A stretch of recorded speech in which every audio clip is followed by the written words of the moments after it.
Zapovesti u prvom slovu studeničkog tipika koje slede iznete su u formi eshatološke vizije. U Bogu, dakle, naš neka bude u nebeskim viđenjima, u krasotama rajskim, u obiteljima večnim, u angelskim horovima, u onamošnjem životu, gde li, kako li su duše pravednih ili grešnih, kakva će pojava velikog Boga i Spasitelja našeg Isusa Hrista biti.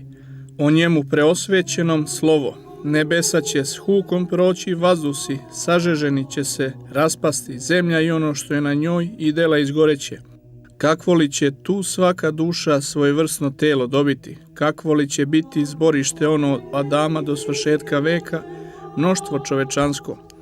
Kakvo biće Hristovo strašno i od sunca svetlije lice, kakav li ćemo njegov glas čuti upućen pravednima, koji prima u carstvu nebeskom ili grešnicima koji otpušta u večnu muku.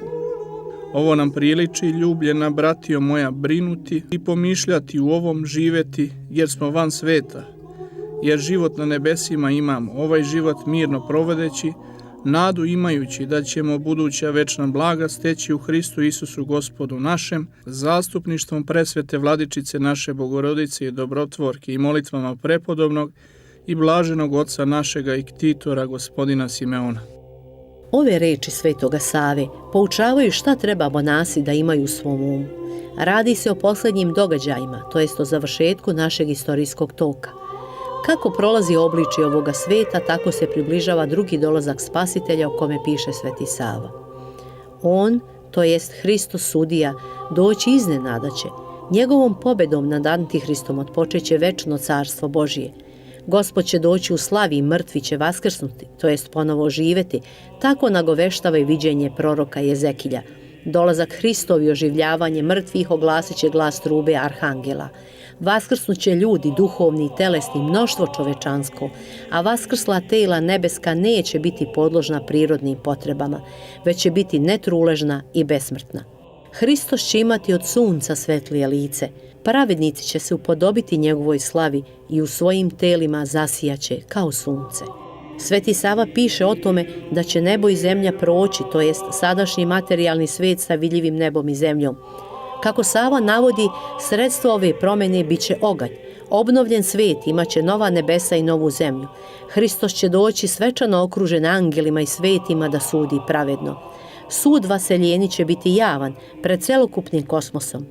Razdvajanjem koje će izvršiti Bog pokazat će se istinska razlika između blagoslovenih i prokletih. Gospod će, kada sedne na presto slave svoje, sabrati pred sobom sve narode i razlučiti ih jedne od drugih, desno i levo, kao pastir što razlučuje ovce od jaradi.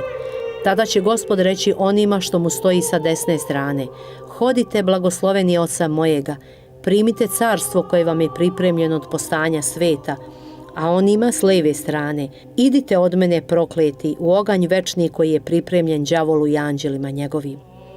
I nepokajani grešnici će otići u muku večnu, a pravednici u život večni. Svi ljudi će dobiti platu za sva svoja dobra ili loša dela, reči, pomisli i želje.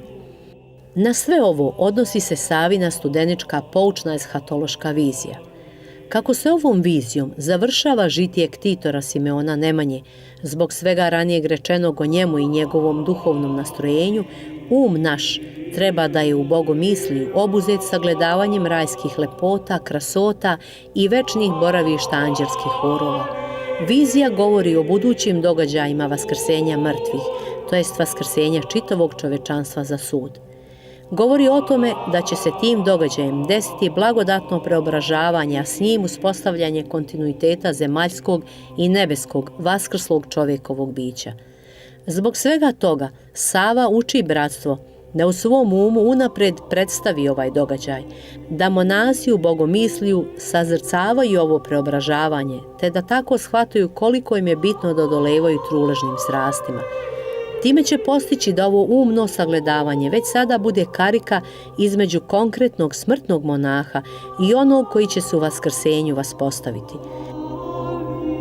Ovim se obezbeđuje kontinuitet sadašnjeg i budućeg života, kontinuitet novog i starog, a isti je u tome da se monah već sada verom i delanjem što više otrgne smrtnosti.